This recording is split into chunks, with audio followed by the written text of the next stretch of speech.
Well, if you're headed to Philmont and you're choosing your itinerary as a crew, one of those options is burro packing. Now, when you read the descriptions, it could be a lot of fun and it could sound like a lot of fun. But in reality, well, for some, that's going to be an exercise in managing expectations. So in this video, let's get into what burro packing is and what it isn't.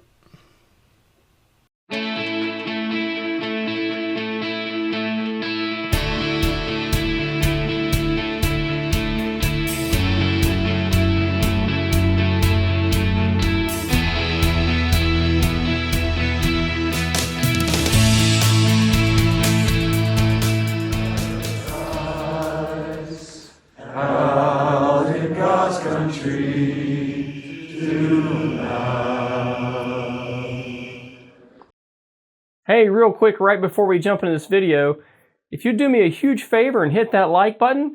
Also, thank you for subscribing to this channel. If you'd like to be notified of future videos, please hit that bell icon. Have a great day and enjoy this video. Now on your trip to Philmont, your crew will be asked to choose an itinerary, which is a preset plan of what your crew will do and where your crew will go during your trek. An option for activities on some itineraries is something called burro packing. In the itinerary description, it reads something like this: pick up your burros and then head over to Poblano. So let's take a look at the Philmont Itinerary Guidebook for 2024 to read a little bit more about burro packing. Let's get into fine print, so to say. So on page 4 of the 2024 guidebook, a few programs such as the chuck wagon dinner, horse rides, and the use of burros for equipment packing require scheduling when the crew leader and crew advisor meet with their trip planner in logistics.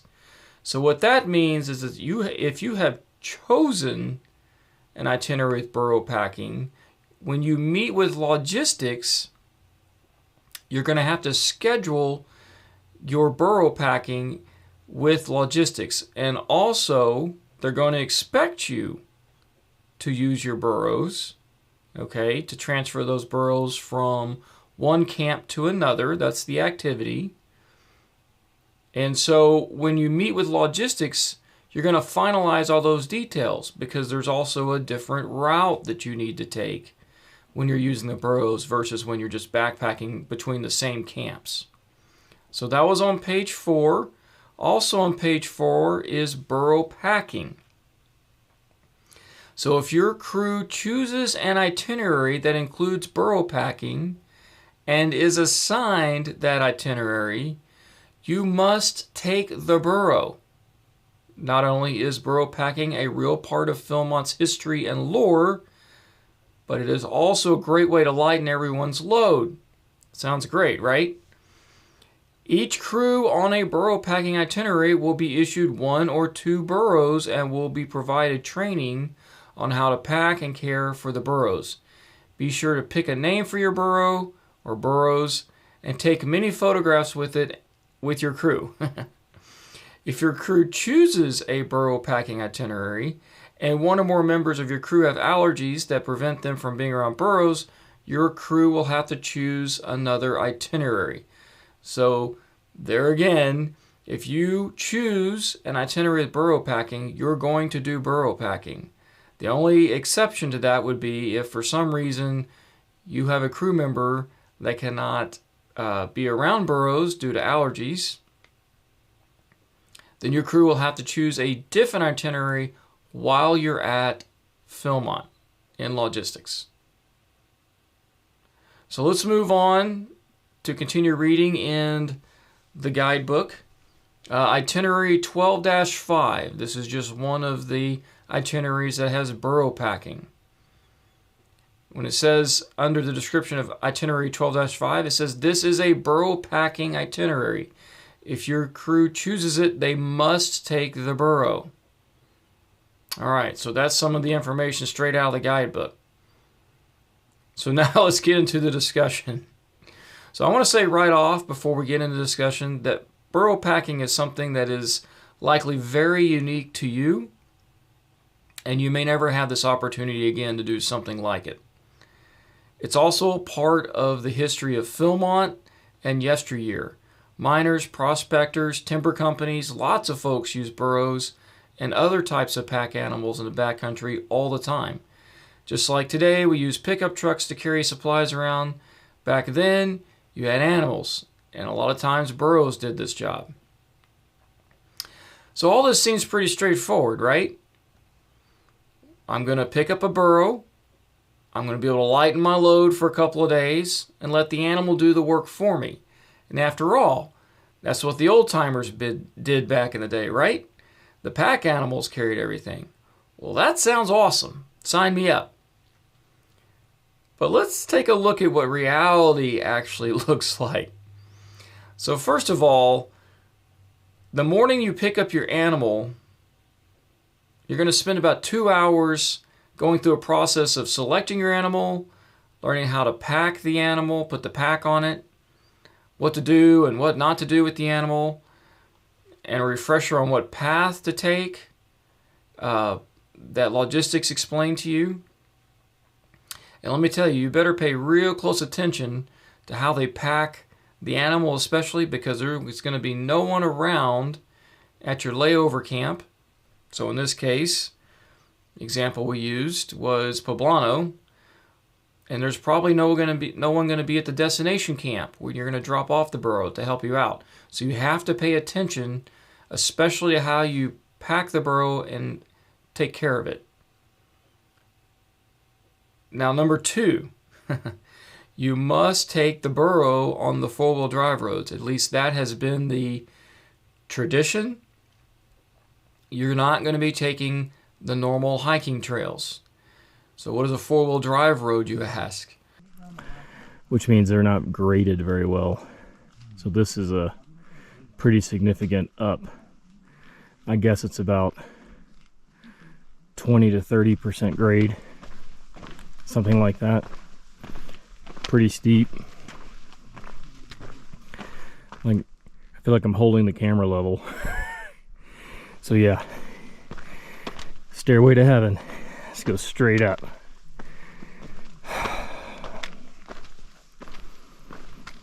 But it also means that it has really steep grades, steeper than hiking trails.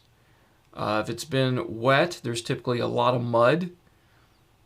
There is typically not nearly as much shade, and there's usually less access to water. And I should also mention that there are a lot of ankle-twisting rocks and ruts in the road. Remember, these roads are designed to be driven on, and they are driven on, and not walked on. So they're not maintained the same. Number 3, well, the burro has a mind of its own. It will take a break when it wants to take a break. It will stop and eat when it wants to. If it gets distracted, well, that's just all part of the experience. And they are powerful animals. If they don't want to move, well, they aren't going to move. And don't ever get behind the burro and push, or that burro may kick and push you off, and that's probably trip off the trail because you're probably going to be seriously hurt. So you're stuck with whatever the burro is going to do. Number 4, when you get to your layover camp, it'll take about an hour to unpack it, and maybe 30 minutes, but you're going to have to unpack the burro, and then you're going to go actually to your layover camp and get settled in to camp. Now, when the next morning comes up, you've got to go back. Oh, then you've got to go back and feed the burro later that evening. And then the next morning, you've got to get up and go down and feed the burro and pack it up so that you can leave for the next day. Now, that was number 4. Now, number 5, you just can't leave the burro anywhere along the trail. It's got to be personally managed by your crew at all times. It's not inside one of the specifically designed animal pens. All right, so that would be at night. So on your layover camp at night and when you drop the burro off, there will be an animal pen, and that's where the animal can be left unmanaged. Anytime it's not in the animal pen, 1 or 2 members of your crew is personally tending to the burro. Number 6, when you finally reach your drop-off point, you can expect to spend at least 30 minutes, maybe up to an hour, getting everything unpacked and then redistributed amongst all of your crew, whatever weight you put on the burro. And that brings us to number 7. Now let's talk about weight and what the burro can carry.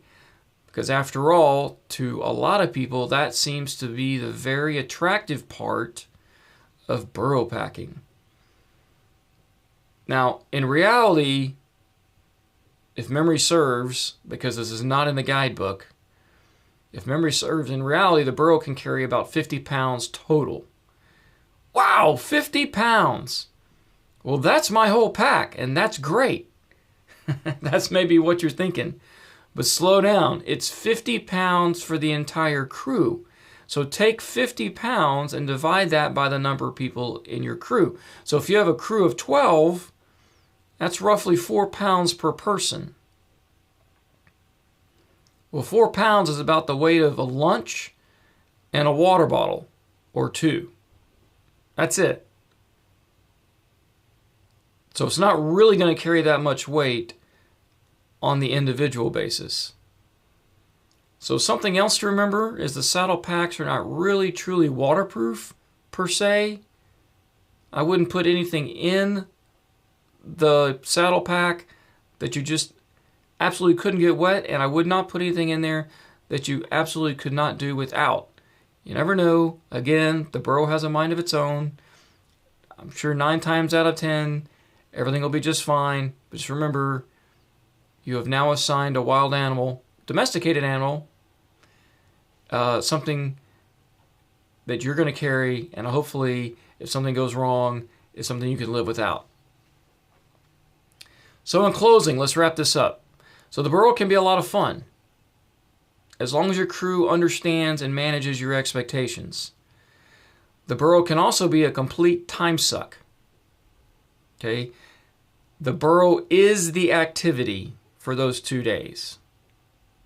I know it may say, like, if you're taking your burro from Ponil through Poblano to wherever, Miranda, that you're going to do spar pole climbing at Poblano. You may not do spar pole climbing at Poblano, because the burro is a time suck.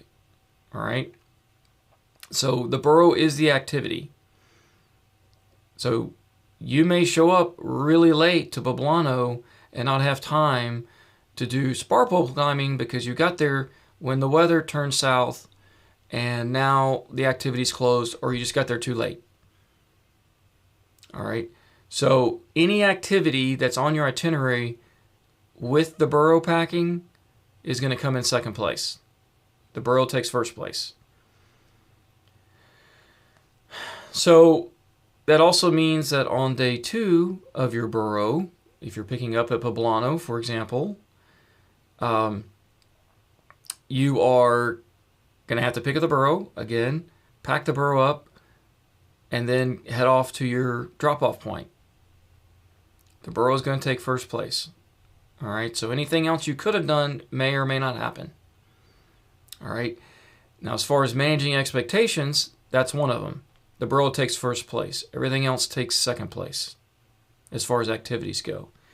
Also, it's a complete time suck. For example, if you have a high-speed crew and you could easily walk from Ponil to Poblano in a couple hours or less, okay, that may mean that you get up, you're on the trail at 7 a.m., you're in Poblano before the staff has finished eating breakfast.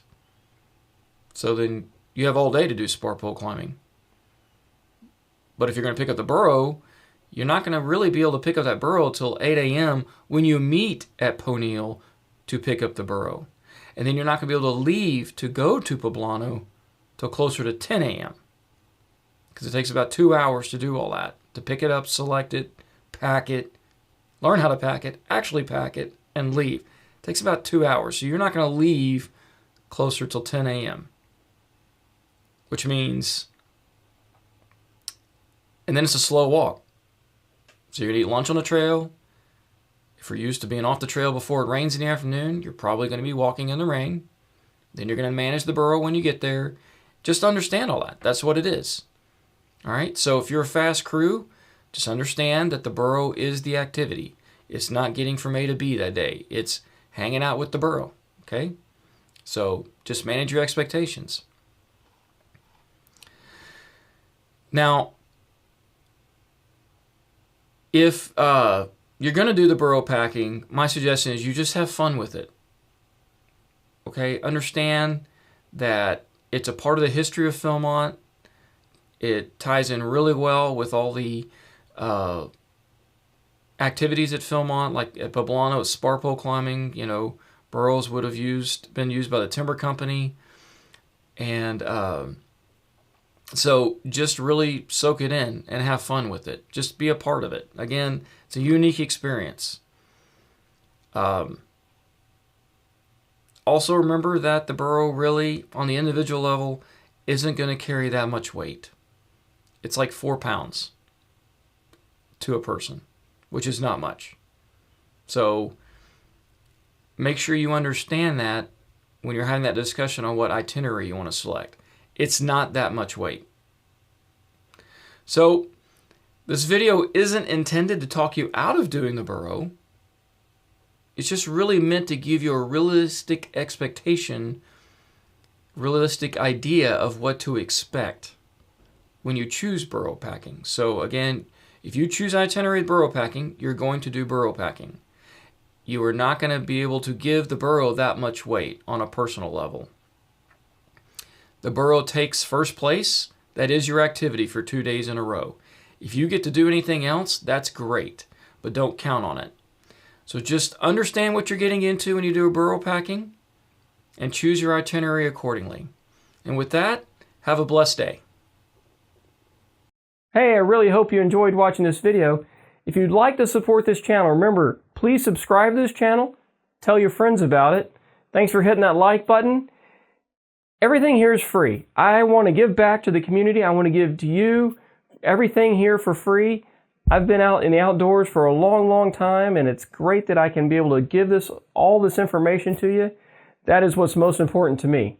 If you would like to give back, I do have a GoFundMe page set up, and you can follow the link. And if you'd like to, if you're a youth with your parents' support, I would gladly accept your donations. Thank you, and have a blessed day.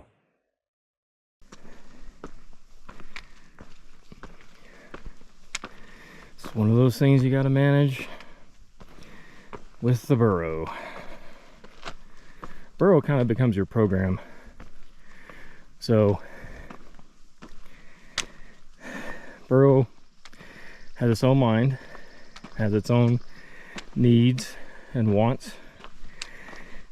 Those may or may not be in conflict with your crew.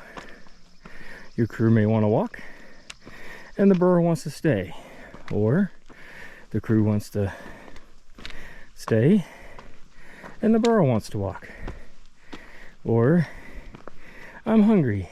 Well, the burro isn't, or the burro's hungry and you're not.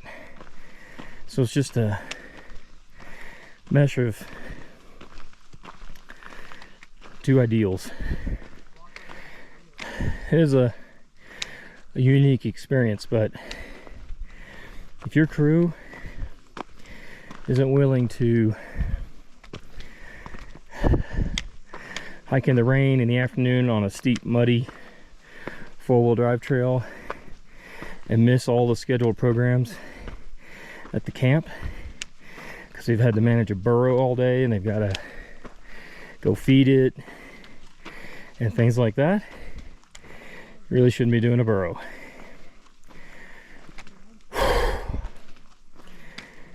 They're not prepared for it to be a complete time suck,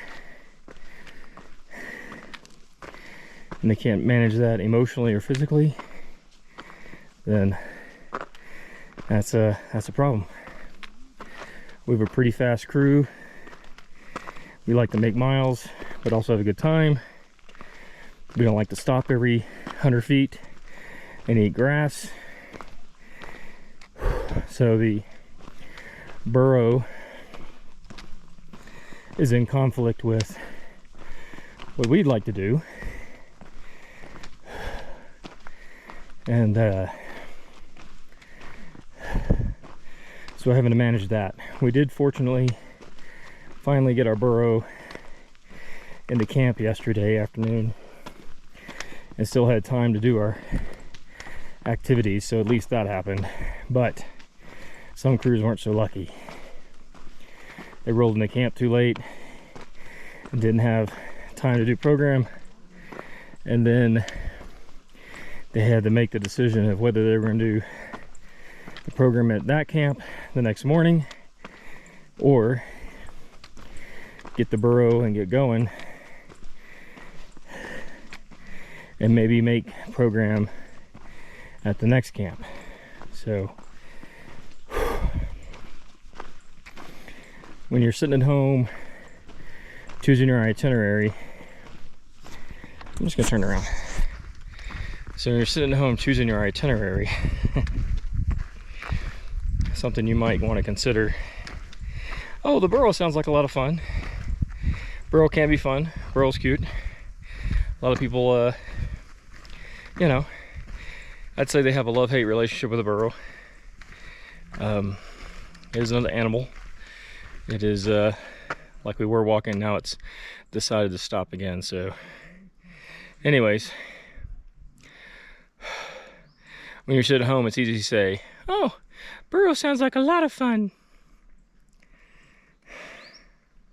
I tried to inform them of the negatives along with the positives, but that's okay. The positives outweigh. The boys decided. That's great. They made their decision. Now they're regretting it. Or most of them are regretting it.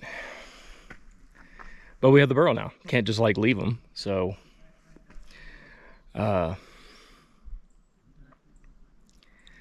anyways, we're just waiting on the Burro to decide to start walking again.